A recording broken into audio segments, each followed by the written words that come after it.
Welcome everybody to our second socially distanced science fiction TV dinner of the year. My name is Joey Eshrick and I work at the Center for Science and the Imagination at Arizona State University, and I'll be your host this evening. As those of you who attended our first event in October know, we've shifted gears a bit on the TV dinner series this year. Clearly, here we are online. We're trying to do our best to keep our community safe during the pandemic. And instead of TV series, which we've historically shown, we're featuring short films by talented creators from around the world that invite us to explore a range of possible futures. So we're going to call this our Small Bites series, TV Dinner Small Bites. And just like our in-person TV dinners, we'll watch together and then have a conversation with interesting people from diverse intellectual perspectives. And we have two such people with us here tonight, Sara Walker and Ilana Rein, who I'll tell you more about in a moment. Our small bite for this evening is titled Ellipse. It's a short science fiction film about the search for life in the cosmos. And it's written and directed by Ilana Rein, who, as I said, we're lucky to have with us here this evening. Hi, Ilana. Ilana first worked with the Center for Science and the Imagination as part of Emerge, which is our Festival of Futures here at ASU, back in 2013. Another lifetime, it seems. We screened her amazing documentary, We Are All Cylons, which is a visionary look at the fandom and philosophy around Battlestar Galactica. And since then, Ilana has created several films and multimedia projects, including Perception, which is her first feature film. It was released in 2018, and you can watch it on Amazon Prime. And Channel Z, which is a collaboration with ASU's Zombie Apocalypse Medicine Meeting, or ZAM. The short film we're going to watch this evening, Ellipse, was her next project right after We Are All Cylons, and I can't wait to watch it again and to discuss it with everybody here. We're also delighted to have Sara Walker with us here this evening. Hi, Sara. Hi. Sara is an astrobiologist and theoretical physicist who's interested in the origin of life and how to find it on other worlds, something that we will talk a good bit more about. She's associate professor at ASU's School of Earth and Space Exploration, the deputy director of the Beyond Center for Fundamental Concepts in Science, and associate director of the ASU Santa Fe Institute Center for Biosocial Complex Systems. Sara is also a researcher and board member at Blue Marble Space, an international nonprofit that promotes the cooperative exploration of space and a sustainable future here on Earth. And Sara, I was combing through my email, and she's been a friend and collaborator of ours since 2012 when we launched the center. But I think the first event we did together was actually with Nathan Fillion, of all people, of Firefly fame, back in 2014. So clearly, whenever Hollywood comes to town, Sara, we bring you on for the event. So a couple quick programming notes before we get going. So first, and I'm going to put something in the chat, Corey S. Pressman, who's a member of our Imaginary College at the Center for Science and the Imagination, has created a future-themed cuisine segment for this event as a little way to pay homage to the food that we would normally provide you if we were hosting in person. And I hope you'll check out the video. It's really fun. It's about how to cook a celebratory Martian dish with ingredients that you can find right here on Earth. And I just added a link to Zoom chat. And if you registered for the event, you should have received the link in an email from my colleague, Bob Beard, beforehand yesterday as well. Secondly, in a moment here, we're going to screen Ellipse, which is about 13 minutes long. And I'm about to pop something else into chat that you can see. So some folks have trouble with Zoom streaming video, and Zoom does, despite our best efforts, compress video a little bit. If you registered in time, again, you'll have received that email from Bob Beard yesterday with a password-protected link to screen the film on Vimeo in your browser. That link will work through the weekend, so you can pick it up, any time today through Sunday if you want to view the film after the event, or you can try to watch along with us if you're having any challenges streaming. You can try to watch it alongside during the period that we're streaming it through Zoom here. In our tests, it's worked reasonably well, but you will see a little bit of degradation that we hate to see, but have to live with. So fingers crossed, and I dropped into the Zoom window the URL and the password, which is simply imagination, that you punch in on Vimeo to get to the film. And Ilana, thank you for giving us access to that and letting us use it through the weekend, so folks miss it. My pleasure. So after the screening, Ilana and Sara and I will have a conversation for just like about 30 minutes, and then we'll shift to taking questions and comments from you. You should see a Q&A box on the bottom of your Zoom window, and you can submit questions and thoughts using that. You can do that anytime. Please don't just wait until the end of the event, whenever they occur to you, and I will see them and get to them as we get into Q&A. So thank you all very much for being here with us tonight and for supporting our work at the Center for Science and the Imagination during this like scary and trying time. We couldn't do this without you, and we've been delighted to see so many people at our virtual events, and it's lovely to have you all here with us tonight. So we hope you enjoy the show.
So this is it.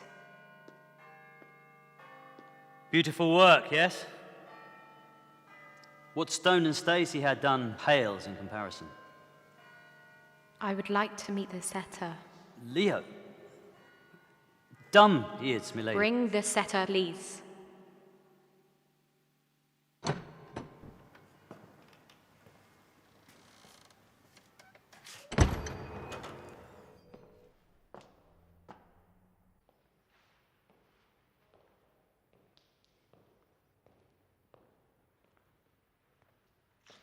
Lady Carewell.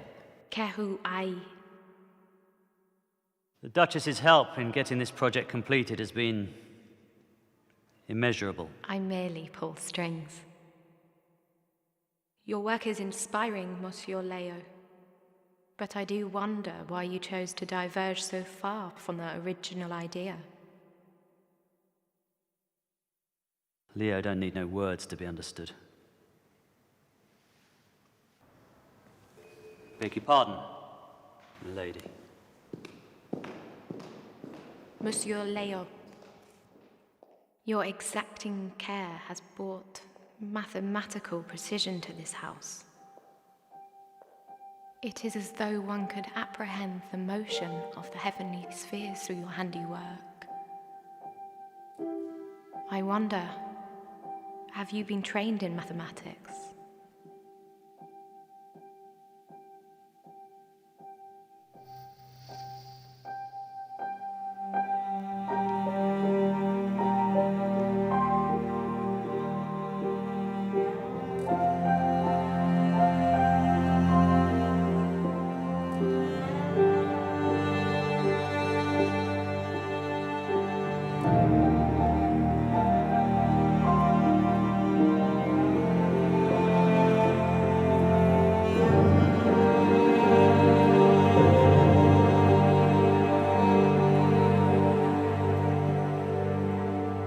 So, you see, the rules are simple, like chess, or hide and seek.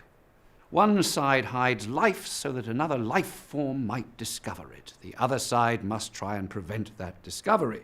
And as best as we can understand it, that is how the game came to be played on Earth.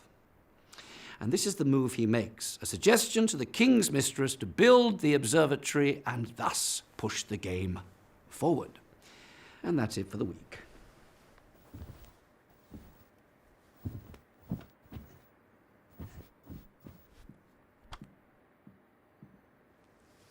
This game,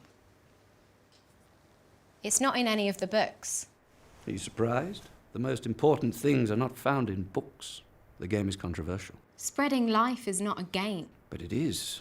The game bridges worlds. It builds linkages. If it's real, It is risky stuff. It bypasses the network. it violates the network. It is transgressive. A transgressive myth, then. If it is a myth, it has many believers.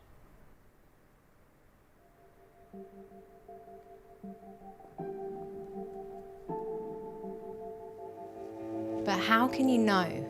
Because it happened again. Years later, it was Leo's turn again. One man against an integrated system. Decent odds, knowing Leo. 4 years later, the Duchess of Portsmouth, Lady de Cahual, convinced Charles II to establish the Royal Observatory. And it's still here. Beautiful. Onto the Great Hall in the Queen's house, which is Where will you put it? What's your move now, Leo? Your clues have been painfully obvious so far. And now, you've brought us back.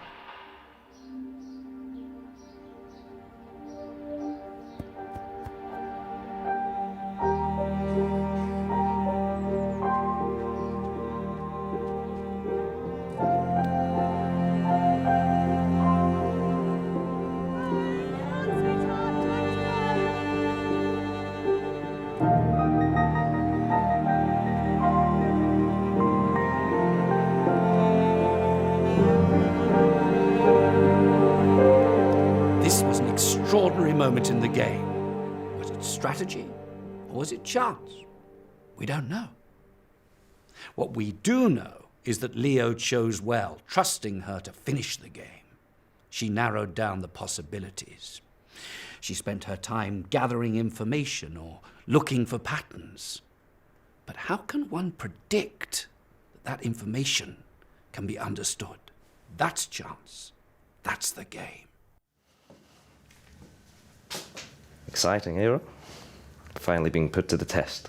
I've been waiting for this one to return since I was 9. Yeah? It's like planning to meet an old friend you haven't seen for many years. Comet AZ152 just passing through. That's if you're right, though. We'll see.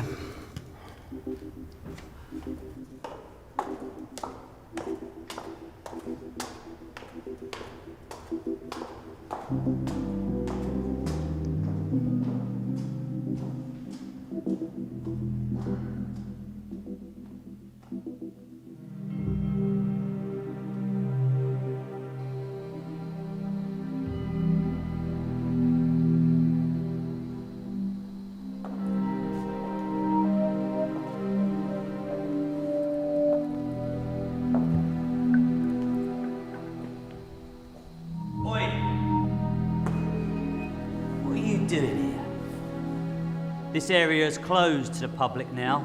I'm an astronomer here. I'm monitoring the probe landing. I understand that, Miss Zune. But you're not allowed to be up here without written permission. Have you got written permission?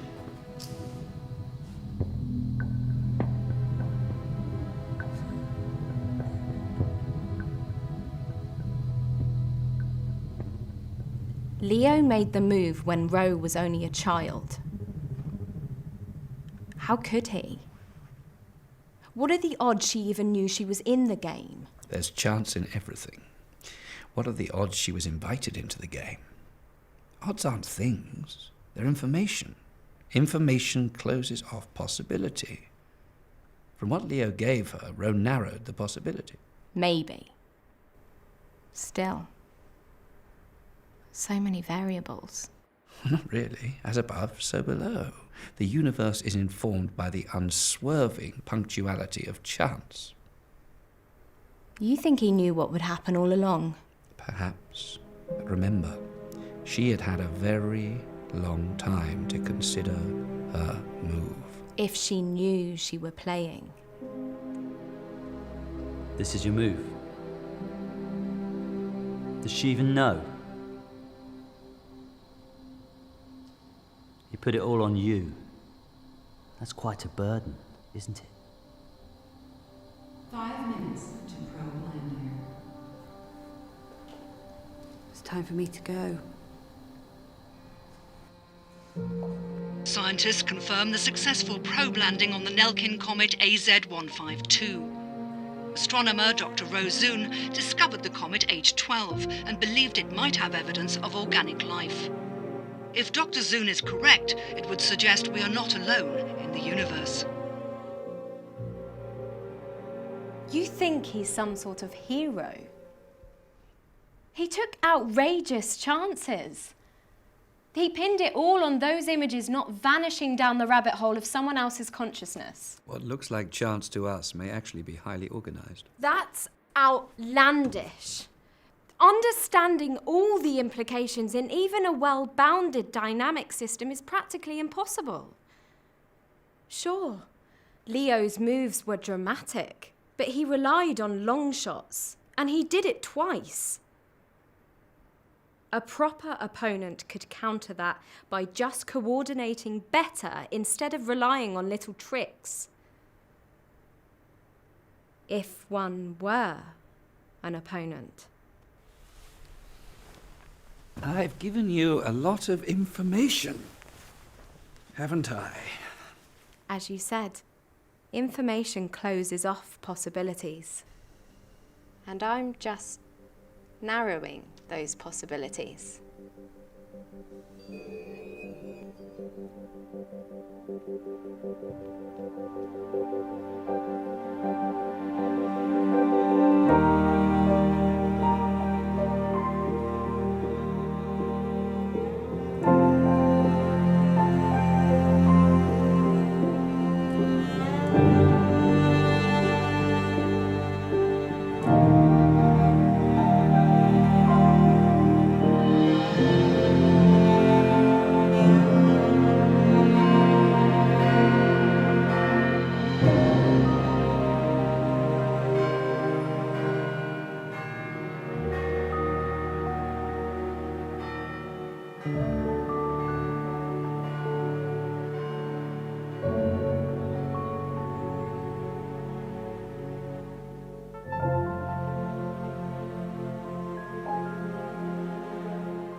All right, welcome back, everyone.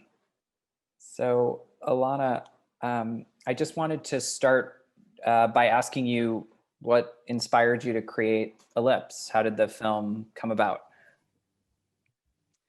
Yeah, well, as you can see, it was co-produced by Louis Savvy, who runs the film festival Sci-Fi London, and my film We're All Silence had its world premiere there. And I just felt really connected to the science fiction community over in London very much. And he's friends with the head astronomer at the Royal Observatory, Marit Kukkola, and they had been talking about how great it would be to make a short film based there.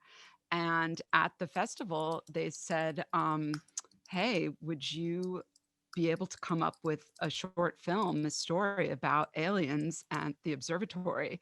And I was like, absolutely. Yeah, this is just completely in my wheelhouse and dream.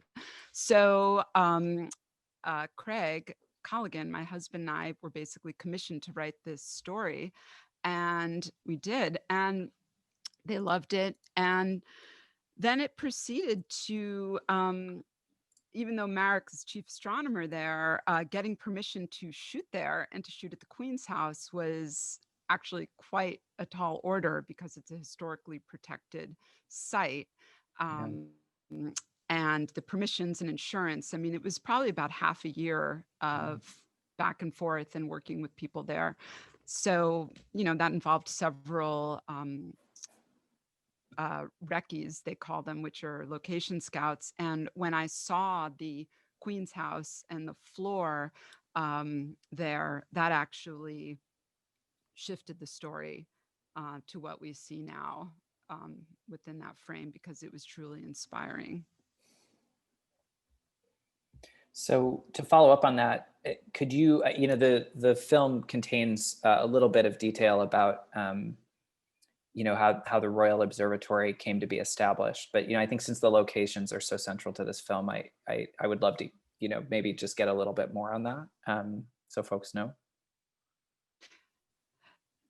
Yeah, sure. Well, basically, in the 1670s, King Charles created the Royal Society in order to advance science and to build an observatory to research more accurate astronomical data to help with some very treacherous shipping navigation issues. So this commission was formed and plans were not progressing at all. So one of Charles's mistresses, Lady Carouai, forgive my pronunciation, she tried to end this, ridiculous bureaucratic mess. And she introduced Charles to a French astronomer, Saint-Pierre, who claimed that he could calculate longitude. And that was actually a peculiar interest of the lady. She was very fascinated with the idea of longitude, and she was also deeply concerned about all these these people on these shipping routes who were dying and not reaching their destination. She wanted to make her mark. So once they realized that Saint-Pierre's methods were successful, they put these theories into practice, but they needed an infrastructure, and there was still a lot of data lacking, and the only way they could get the data was to build an observatory. So this basically convinced the king to sign a whole bunch of new laws and warrants in order to build the Royal Observatory. And in history, Lady Carouai is, you can go to their site and read about her, but no one really knows about her that much. So, but she is credited for helping to initiate the race to really, get longitude in line with latitude, and greatly encouraged the founding of the observatory. She was not alive. This is where some creative license comes in. She was not alive at the time of the building of the Queen's house. That preceded her by about 50 years. So another woman, Lady Anne, was actually of Denmark, was responsible for the start of the Queen's house. But it was just too clumsy to include all that history. So the character we see is an amalgam of these two women who really were responsible for the building of these two magnificent structures. That's so cool. Sarah, so this is a film about astrobiology, and I thought of you immediately as soon as I had a chance to watch it. And that's one of your areas of particular expertise. So I was wondering if you could help us understand the foundation for the science behind the film a little bit, the origin of life in the cosmos, its development and trajectory, and the search for intelligent life.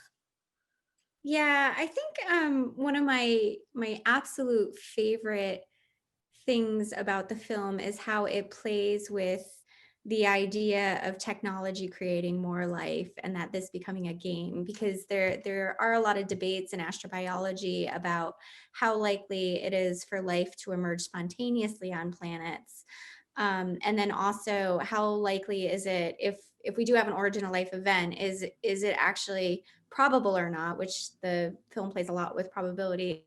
Is it probable or not that it's actually going to evolve into anything that is intelligent or like us, or even more advanced intelligence that could do other things? And it's quite interesting if you think about, if the origin of life itself is rare, the spontaneous origins of life, but when that happens, it's very likely that it could evolve to intelligence, which is all speculative.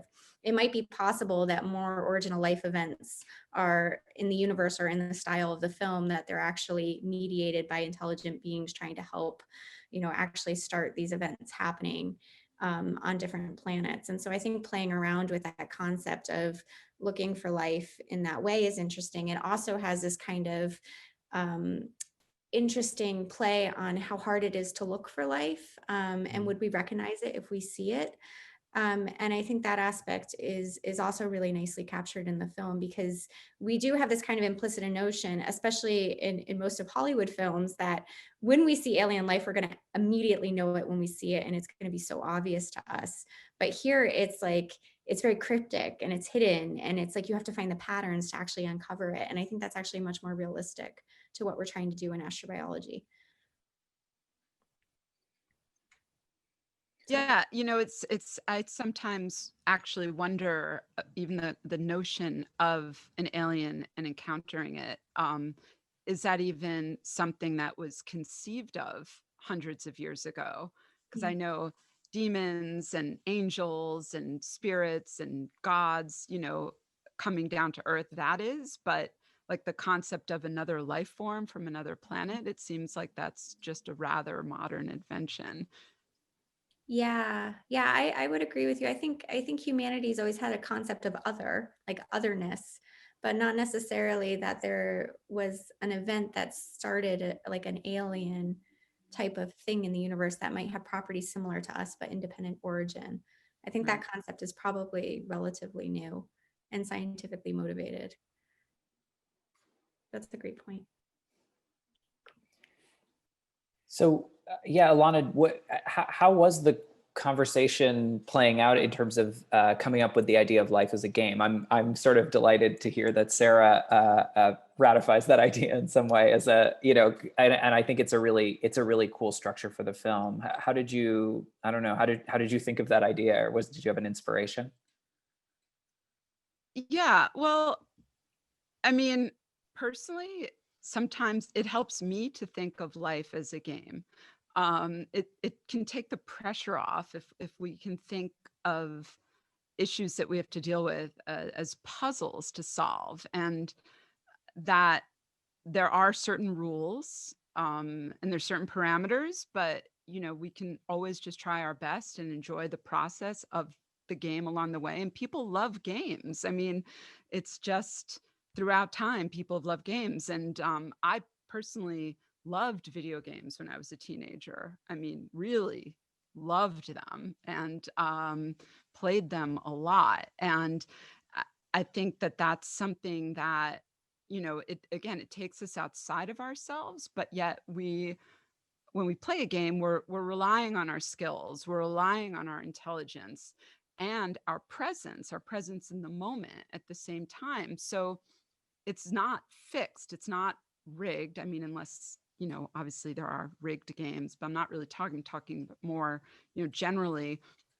You know, so we can win, we can enjoy just the process of the game. So I wanted to just, you know, take that greater, you know, philosophy I feel I have in my own worldview, and put it into the film.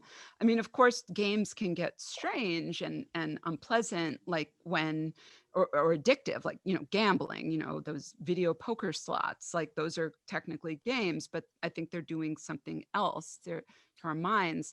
And then there's, you know, the whole theory of that's been around since, you know, the early 2000s, Nick Bostrom's theory that we're all living in a simulation, that we're all actually in a game, being played by either, you know, a super present AI or super advanced alien race, you know. So I was definitely inspired by that as well. Like we are just part of this game.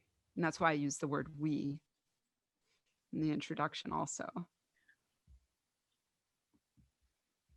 It's a lot Sarah, to chew on there. how does that situate within, like, I don't know, I guess, like, I know you do a ton of public communication about your work, and like, what are some of the metaphors that you use when you're talking about like astrobiology and theorizing about life in the universe, and actually people developing ways to search for it? Is a game an apt metaphor? Are there others that you find yourself relying on as you explain your work? I actually haven't used games as much, but one of the things I really like about these kind of conversations is it inspires you to think about the scientific problem slightly differently. And so one of the questions that we really grapple with in astrobiology is obviously like the what is life question, and why does life exist, and how common is life in the universe, right? Those are some of the questions that we really are interested to answer. And I think those questions are all very closely related, because if you understand what life is, that should be able to tell you something about whether it's a common or rare cosmic process. And so something that's kind of intriguing to me is we don't have any idea how common life is, because we don't know the laws or the principles in the universe that actually allow the origin of life to happen in the first place. So it could be that that is actually a really hard event in the universe, because there's some, in my personal perspective on it, is because there's some physics that governs living systems that is a universal physics, but it's not, it might not happen in every system that you actually make that transition. And that transition to me is actually related to information playing an important role in matter, right? So to me, I have this idea that life is actually about how information patterns matter, and that's a universal physics, but the transition from non-living to living physics itself might be rare. It could happen in lots of places, but the probability of that transition is rare. But once you make it into that kind of physics, there's different principles that dominate. And one of the things that I always find very intriguing is trying to explain sort of all the things that we see about life on Earth as part of one unifying principle that might explain life universally. And to me, the thing that life does that's most interesting is this creative process of making things that the universe couldn't produce in the absence of life. And that's actually very intimately related to what we are as intelligent beings. So there are things like my teacup that don't exist in the universe unless there's an intelligent process that evolved to actually produce a teacup. So what I find kind of interesting and challenging to my conceptions about this is what this short film is kind of suggesting is that what's really motivating the spread of life in the universe actually is intelligence, but it's intelligence motivated by things intelligence does, which is play games. So I have this kind of idea that intelligence is intimately connected to life, in the sense that there's some process in the universe about creating things that couldn't exist, and life is exploring this possibility space. But this is kind of an interesting different angle on it, because it's more about the process of intelligence itself and the act of playing games, and intelligence is somehow spreading life in the universe in a really intriguing way. So I guess where I'm going with that is you can imagine some kind of, like, if I was trying to explain the physics of that film in a sort of a deep fundamental way, I would say there's some kind of, principle related to intelligent systems wanting to play games that's actually making more systems being created like them in the universe or something. You could almost imagine an entropy over games and intelligence that's actually driving these kind of systems or something. So that was a little far-fetched, but I guess my point is we don't know the deep principles underlying life, and I think it's really intriguing that the way that that we can think about that problem from the scientific perspective, but also that when you have these kind of creative perspectives on it, they can shed some new understanding. Yeah. So when we were talking about games earlier, Ilana, you mentioned gambling, and that brings me to something I really wanted to ask about, which is probability. So this game that we see in the film, as I read it anyway, is filled with a lot of chance. There's a vast chance of misconnections or gaps in communication, spoiling the moves that the different players are making. And I have this like kind of film schooly idea that the visual style in the film really plays with this, that you see these spirals and lattices and carefully composed frames. I think it's a very beautifully shot movie.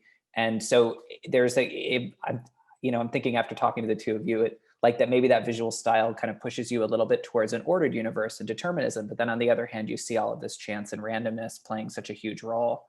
So I'm just wondering how that played out in terms of the style of the film and the composition of it, but also then to cue Sarah about, how chance fits into the way she thinks and how probability plays in.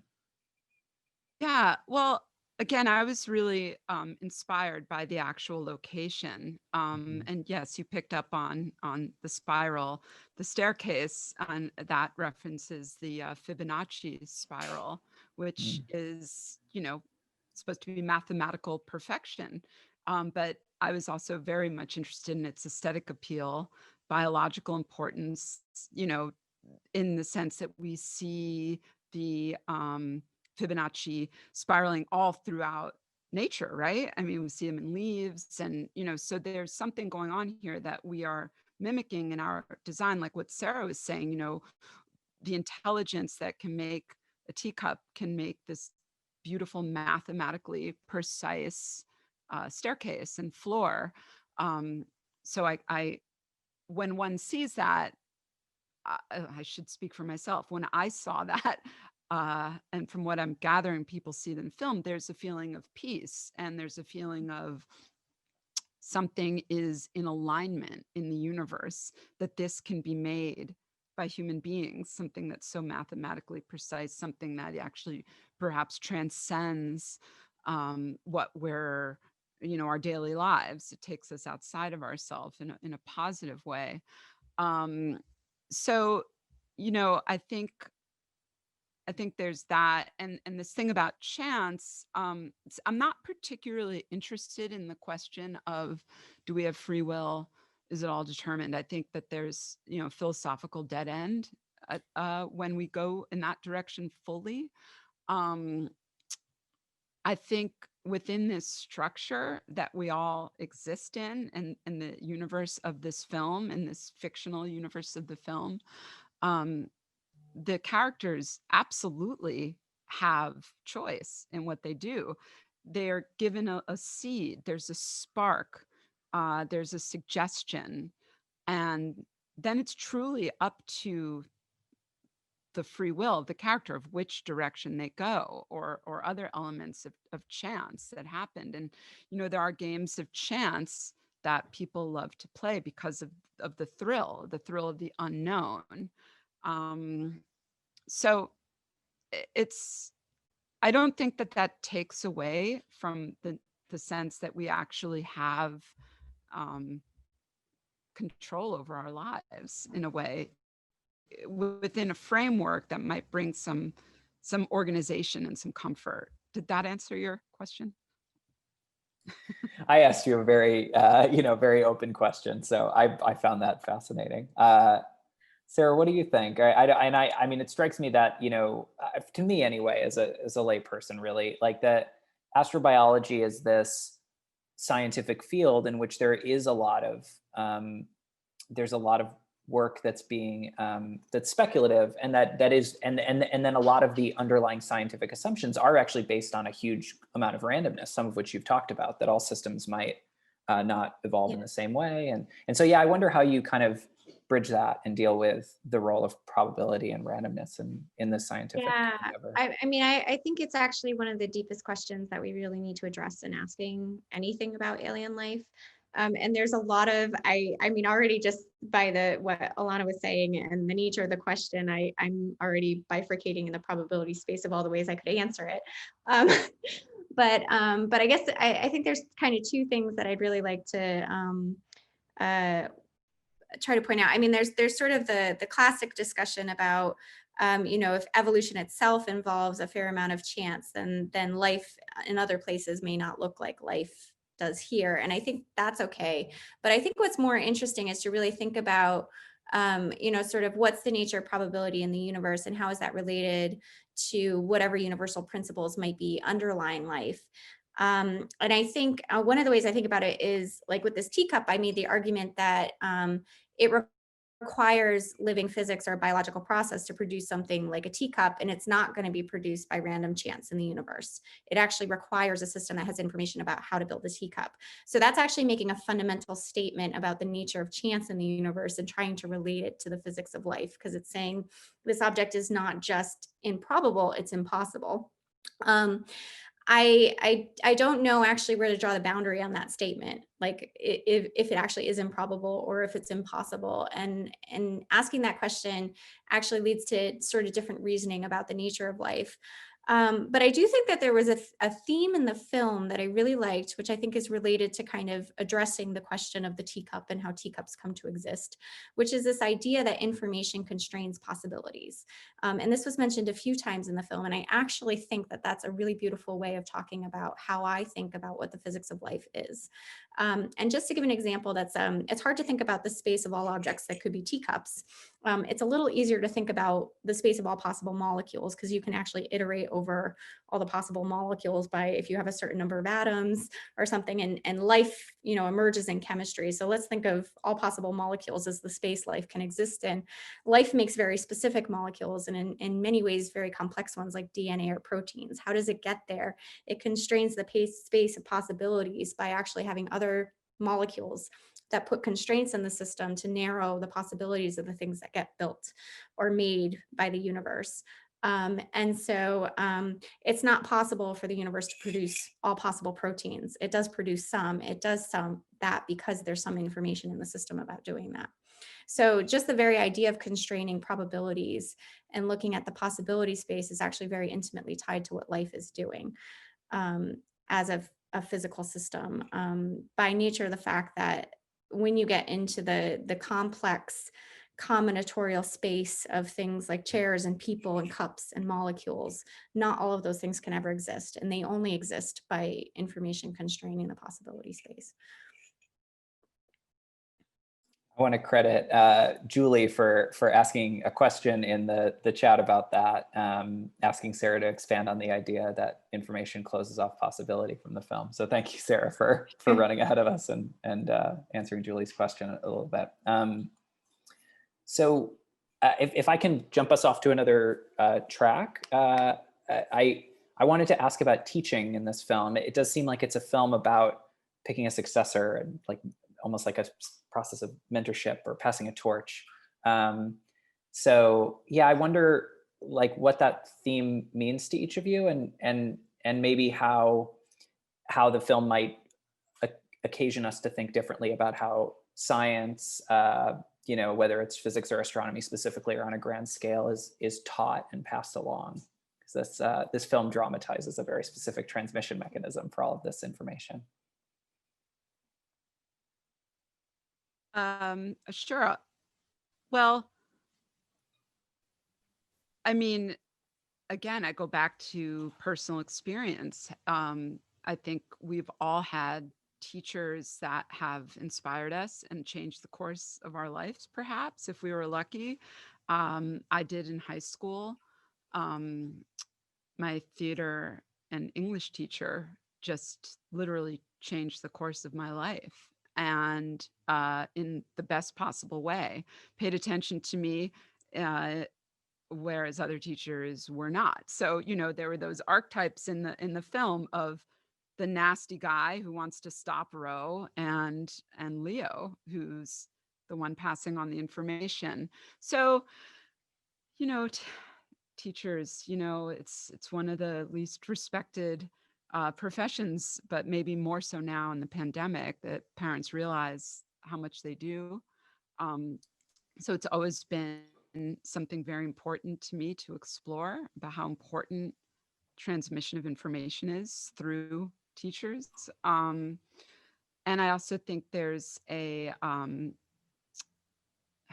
female dynamic that I was really interested in having the main character be a woman, and that as a through line throughout time, because often, and it's happening hopefully a little less, but in the maths, in the sciences, girls are shuttled towards more arts and English, and boys are into science. So, just to bring more awareness into that as something that needs to be rectified. I really liked how in the film also there are these little moments of teaching and information transmission, but it seems it's because of the way you wrote it, because the way y'all wrote it, it's about sparking curiosity, and it's about giving people something that they can chase down and act on themselves and decide how to pursue the information. And so you get people's whole careers that kind of shaped by these little things. And speaking to my personal experience, I totally have had teachers and professors who like, you know, totally changed the course of things that I got interested in, like what I majored in college and stuff. And it was like they, you know, it was 2 sentences they said to me, you know, Yeah. and they, you know, that ended up blossoming into, you know, into whatever, right? And it's hard not to think of that as magical on some level, like that this happened, that I managed to cross paths with this person. You know, what if they didn't get the teaching job? What if Yeah. I decided to go to another school? And all the events that lead up to that. Like, I think, you know, I grew up in New York City, so I was always blown away when I would run into a close friend on the subway. And it happened a lot. I was like, how did this happen? Like with millions of people, and we're all on our different, you know, trajectories that we could run into each other. So I was always fascinated with that chance. And then, you know, you extrapolate that larger and be like, okay, now I'm in a class with someone, or you know, the ball, she kicks the ball and it landed. He wasn't going to go for her Yeah. to transmit that information to Ro, but the ball came. So Leo, in a sense, was just as much a you know, subject to chance as well.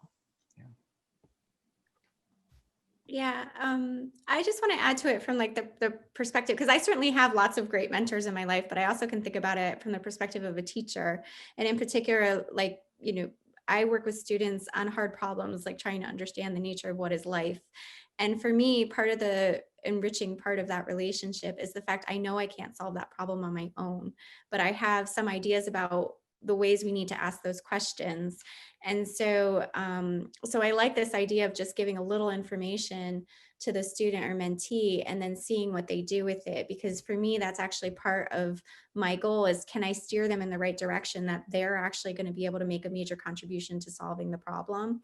And then what that captures is sort of the multi-generational nature of solving some of these problems, because again, it goes back to this kind of information steering idea, but you're constraining the possibility space, right? So when you're mentoring a student, you're trying to constrain them in the direction you think is going to be productive, but you can't make it all the way in all of those directions yourself. And so each time I work with a student, it's like, what's their question? What's my question? We constrain a space and we open up a new space of inquiry in that direction. And so that relationship is actually, I think, really incredible in its ability to lead to new possibilities. And so for me, that's what's really the most enriching thing about getting to advise students. So before we go to audience questions, I just want to see what you both think of something that's kind of parallel to the film and inherent to it, which is that, you know, this is a film about the search for intelligent life in the universe, but it also has an actual alien in it who conspicuously doesn't age like the other characters do. So, you know, what is it about aliens that so powerfully captures our imagination? I feel like you're both in different ways very qualified to answer this question. Why are we always running across them in our culture and in our conversations about space? Baby Yoda. Sorry. See, that we are again. There we are. So that was pre-show talk. You know, aliens, I think they're a mirror, right, for how we collectively see ourselves, how humanity. Whether it's a reflection, whether it's something that we're striving for, or if it's something maybe in opposition. So, you know, they can be kind and cruel or indifferent. I'm talking in the fictional realm, obviously, right now, and throughout history. And it seems like, you know, and Sarah talked about this earlier, the more we've learned about the universe, the more our concepts of aliens have evolved. So I just think it's perhaps an outgrowth. It's maybe the natural evolution from like believing in demons or the gods that come down, but we might just need to look outside ourselves. We might need to just search, and I don't know, it kind of brings people comfort too, to think that there's something else out there.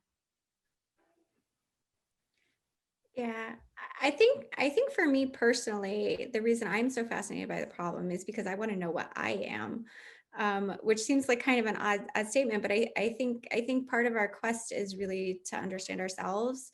And I'm always struck, because I was trained in physics, by just like how much we actually understand about the universe and how little we understand about ourselves as living beings in the universe. So like we actually literally understand more about the atoms in our bodies than we understand about ourselves as an organized system that's alive. And I was thinking about this recently in the context of all of these like announcements of alien life that are made periodically, like the Allen Hills meteorite in the 90s, when Bill Clinton stood on the lawn of the White House announcing we discovered Martian life in a meteorite, or more recently this year, there was the discovery of phosphine on Venus. It was in the New York Times, possible discovery of life.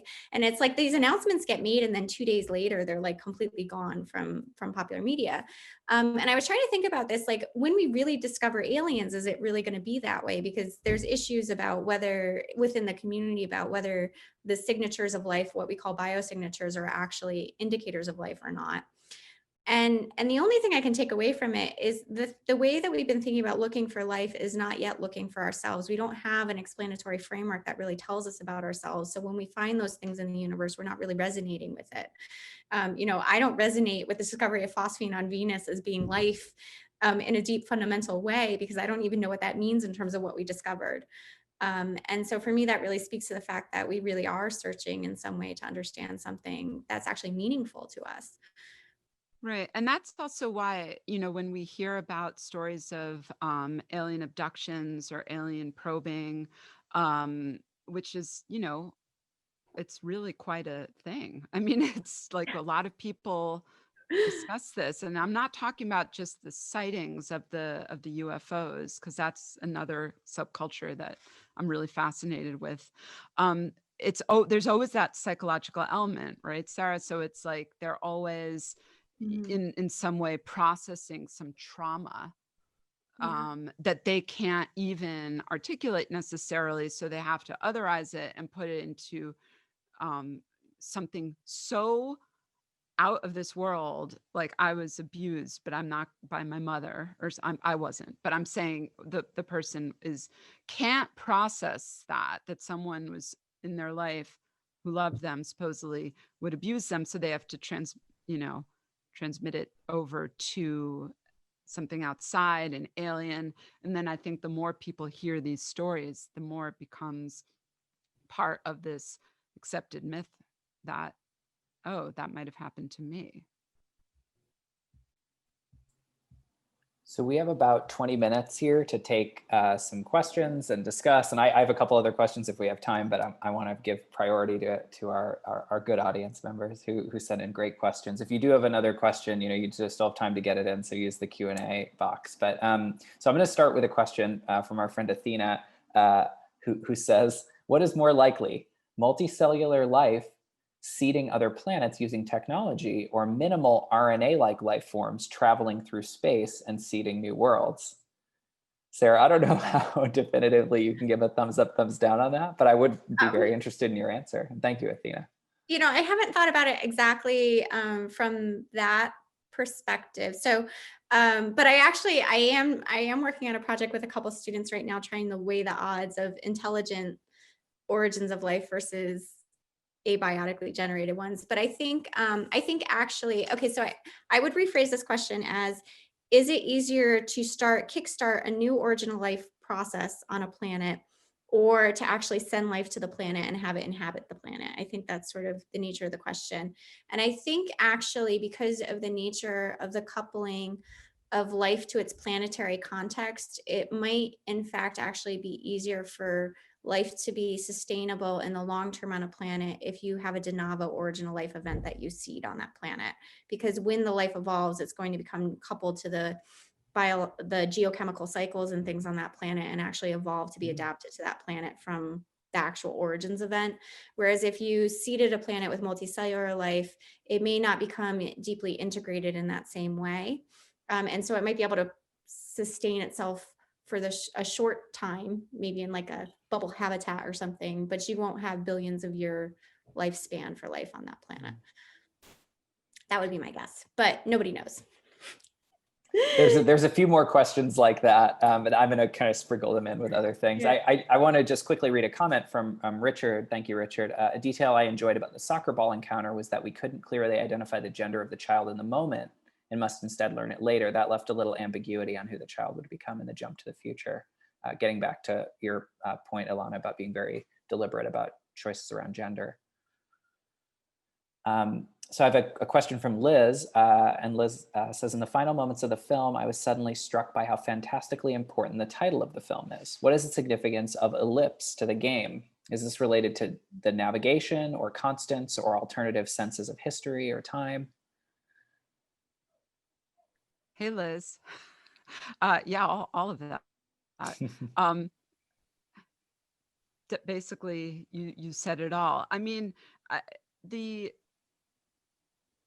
it's astronomical, it's geometry. I don't want to explain too much because I think that I'd like to leave a lot up to what the viewer feels too, because it does go into so many questions about meaning and the meaning of life, and in a way that's very personal for people. I was going to ask you about the title too. So Liz, thank you for asking that. It was on my sort of backup list of, if we have time for it, questions. Because I often feel like I'm terrible at titling things, like really bad at it, but other people are quite good at it. And often like it's very interesting to see filmmakers and writers like either explain the title or, as Ilana did, deftly try to not explain the title too much. Right. Well, time is interesting. I mean, setting the film in the place where basically time was invented, the meridian line, Greenwich Mean Time, it's still used. So that was very significant too. So, it was about taking these scientific constants and overlaying the fictional story, and then taking those constants and playing with them as much as we wanted to, basically, within reason. So going back to an earlier part of our conversation, somebody asks, who is anonymous in the Zoom chat anyway, I think talking about information and probability, they said it's kind of like Fermi's paradox in reverse. The ever-increasing chain of causality makes it less and less likely for the spark of life to be found. And then they follow up, I believe this is the same person, another anonymous comment, but with the right player, maybe it's inevitable. Do you think we will be found by an extraterrestrial intelligence before we are able to find extraterrestrial intelligence? So Sarah, that's another one of these sort of like asking you to weigh some probabilities for us. Yeah, I think it's interesting because all these questions are literally impossible to answer in any kind of definitive way because we don't know any of the probabilities. And so I can't really give a solid answer to that. Could you tell us what Fermi's paradox is for those who don't know? I had to look it up when we were talking about this initially. Yeah, and I mean, obviously, it's a great underlying scientific theme for the film. So Fermi's paradox is basically this idea that if the universe is teeming intelligent life, why haven't we seen them yet? So it's called Fermi's paradox because Enrico Fermi famously said this, over a lunch conversation. Well, where is everybody when people were trying to make arguments that life is probable in the universe? And so the real answer to the question is we don't know. And one explanation could be that all the intelligent aliens are playing games and trying to hide all the life, so we haven't detected it yet because they're doing a good job, which would be the explanation of Ellipse. But the real answer is we don't know the answer. Or So a lot of time. I mean, Leo, these are immortal beings. So our time and our experience of time could be absolutely different from theirs. I think why not believe that aliens have actually already been here? They might walk amongst us now. I mean, I see people from the future all the time walking down the streets of New York or LA. And I'm only sort of kidding. I mean, it's people who are not, they're not here. They're somewhere else. Their consciousness, they're in another point in time. They might dress completely differently. I'm not talking about actual time travel, but the way we process information, the way we communicate to each other. There are people that are on completely different wavelengths than the standard that we've all agreed on. Like the three of us here talking, the dozens and dozens of people listening to us now. We've all agreed that you understand the words I'm saying. There are people just down the street from us here in LA that would not understand what I'm saying, even though they speak English. They might hear voices in their head and they might say things that we wouldn't understand. So how is that actually different than, without otherizing, without, getting into that whole, not to be offensive, how is that not alien?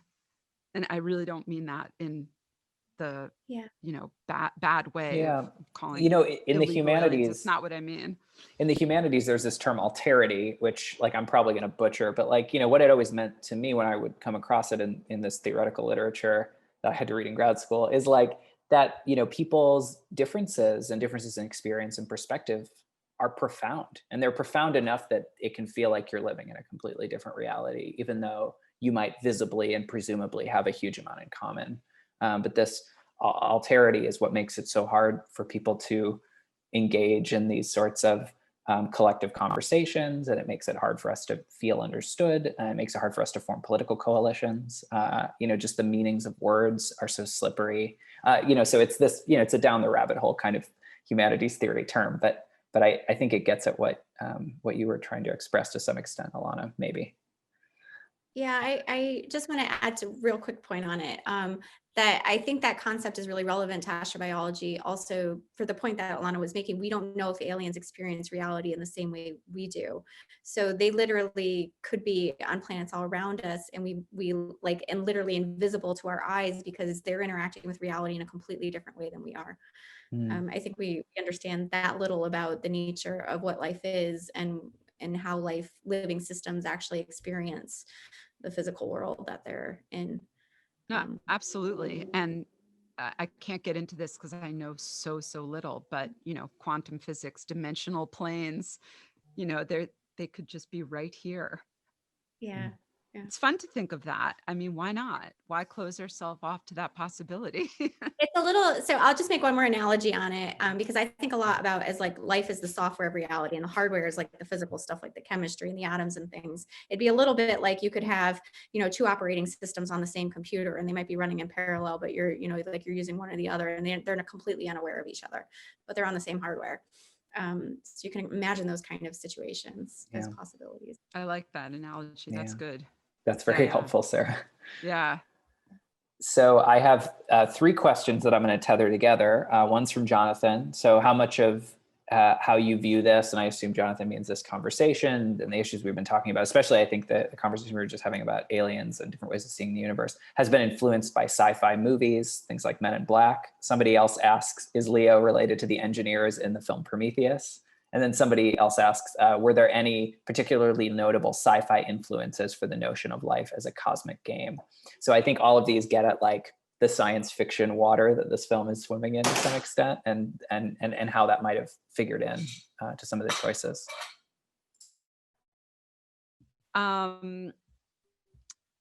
Yeah, Prometheus, what a beautiful film that was. No, not really. I wasn't influenced by that particularly. I'm a very big fan of Philip K. Dick. I read that many years ago. That sort of seeded a lot of ideas for me. And then, the Star Wars universe, the Star Trek universe, Blade Runner, Tarkovsky, those are deep influence. Kubrick. So none of them really deal with games so much, that it's all a game. It's more just about those worlds were inaccessible to me to make a science fiction film like those. So I had to kind of root it in what's happening, what was accessible to me on Earth right now, but bring the aliens, bring the sci-fi to Earth rather than move outward to another planet. planet or spaceship, but that's in the works.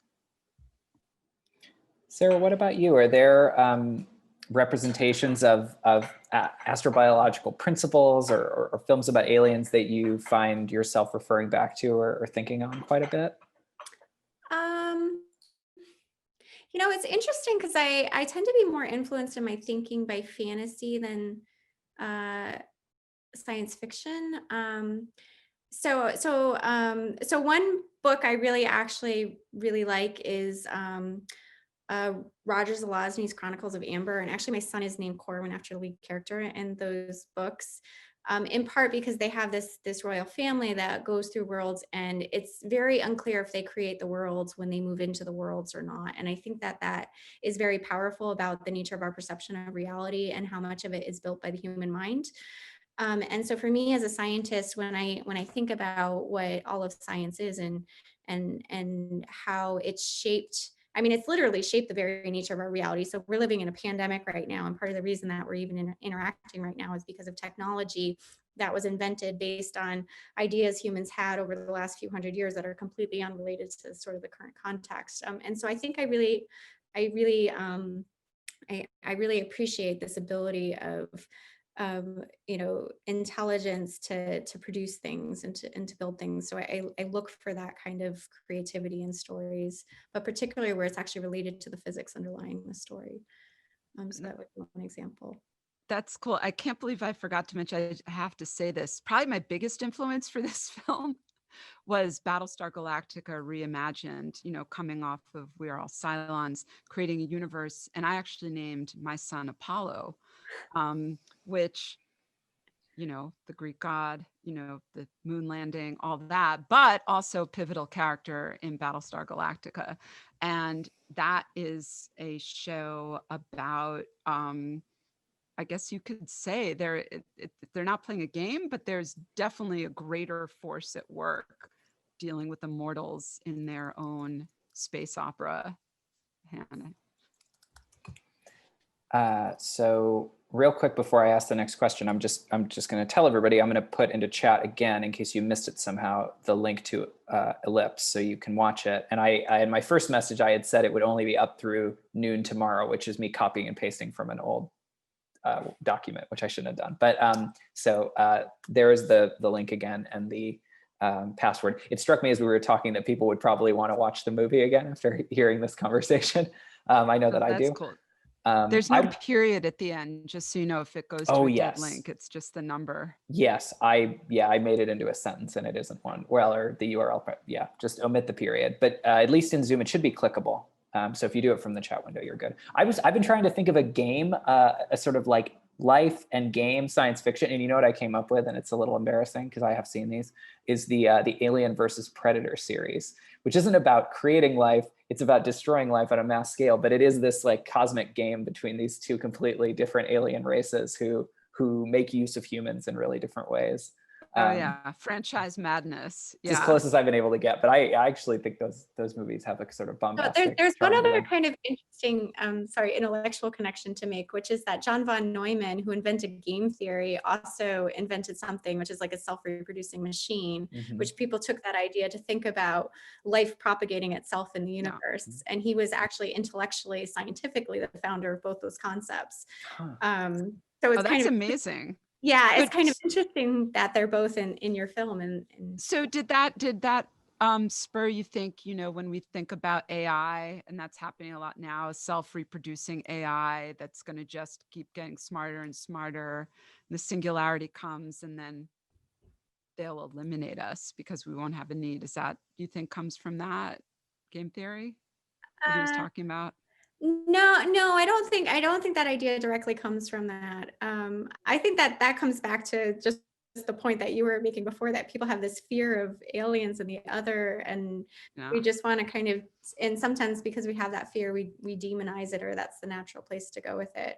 So like people always have this idea that aliens are going to be villainous and want to take over the earth, or AI is going to destroy us, rather than thinking about these things as evolutionary processes. And there's all kinds of things besides selfishness and evolution, like cooperation and all kinds of other things that. But, machine learning, I think we all have to actually be really careful and be nice to our machines and talk nicely to Siri and Alexa. because they will remember. They will. Probably, yeah, but maybe not in the same way we remember. But I of have- course, what do we mean by we? Because we don't remember things the same way either.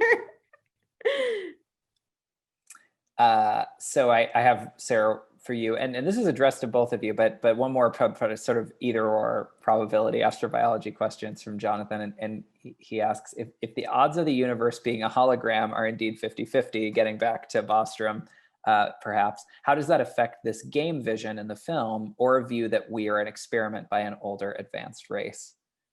Any thoughts about handicapping that, or what that makes you think of? I mean, actually, I think the interesting thing about the simulation argument is it doesn't actually really solve anything. So by virtue of the fact that it just says that the explanation for us is we're a simulation and there's some other intelligent beings that are simulating us, and therefore it actually suggests that you can't answer any of the questions that we're talking about. My reason for bringing this up is in either scenario that we're a simulation or not, I think it would be equally unknown or equally probable that, you know, within the bounds of the physics of that simulation or the physics of that universe, it doesn't matter which way you talk about it, that these events would happen. So I don't think it actually depends on the simulation argument in that regard. I think it depends on the laws of physics of that universe, which would be the boundaries of the simulation itself, but not the simulation argument. Ilana, any thoughts about simulation and games? You know, it's a puzzle. It's fun to think about. It's fun to read articles about, are we in a simulation? But ultimately, I think it's not important. I mean, obviously, if you're researching it, you're thinking about it, it's not important in the sense of it's not going to define who I am and my life view and how I treat other people. And like, let's say tomorrow it said, okay, everyone, guess what? We really are in a simulation. Would you do anything differently? I don't know. We're still alive. I would probably continue living my life. I would live my life maybe even with more purpose in some way, just like, because what's now important to me is much closer to me. It's my friends, my family, being kind, putting something good into the culture, into the world. So whether I'm in a simulation or not, I'm still able to do that. There's this whole tradition too, speaking to games, like of, you know, philosophies of play. There's this guy, Bernie DeKoven, who recently passed away, who advocated for more games, more sort of non-competitive games in life. There's, you know, kind of this phenomenological tradition. There's Walter Benjamin, especially his arcade project, which is sort of about treating the city like this space for play and experimentation. And, you know, there's all these models for like taking games seriously and sort of like living through games and not thinking of games and morality, games and deep sociality as like kind of opposites, but thinking of them as kind of intertwined with each other. So, you know, I think Sarah was saying earlier, you know, you can use the game as kind of a metaphor or a way into some of these issues that people spend a huge amount of energy and rigor on. I think I'm going to have to stop us. We're about at our time. So thank you so much, both of you, Ilana and Sarah, for joining us today. This was delightful. So you can find out more about Ilana and her work at ilanarain.net, and you can learn more about Sarah and her work at emergence.asu.edu. I also wanted to mention that we talked about Battlestar a little bit and it came up again. Our podcast, The Imagination Desk, the first episode that we ever did was with Ann Kofel-Saunders, who is a story editor on Battlestar Galactica and has been involved with all kinds of great TV and film projects. You can find that at csi.asu.edu/podcast. I couldn't help, I had to do one little bit of log rolling there. So I'd also like to thank my colleagues at the Center for Science and the Imagination for making this event possible. And I'm really grateful, especially again in this time that's been isolating and difficult, to work with such thoughtful and curious and supportive people, and to have such people at our events as well. So thank you both so much for being so generous with your time and wisdom. It's our pleasure, Joey. Thank you. Thank you for organizing this. Yeah, thank you. It was great. So our next we're going to do another one of these, and we're going to do a couple more in the spring. Our next one is going to feature a short film called Akuta, which is about mosquitoes and genetic engineering. It's written and directed by Dilman Dila, who's a filmmaker, fiction writer, and storyteller from Uganda. And I'm really excited to talk with him about the film. It's beautiful. And so that'll come in February. We don't have the exact date yet, but look out for a date probably in the first half of February of 2021. And you can find out more about the center at csi.asu.edu, which is our website. And you can also find us on Twitter at ImaginationASU and YouTube at ImagineASU, where we have video of some of our events like these. So I hope everybody has a wonderful night, and thank you all for your wonderful questions, and Sarah and Ilana for your insights. Thank you. Bye, everyone. Thank you. Have a great evening.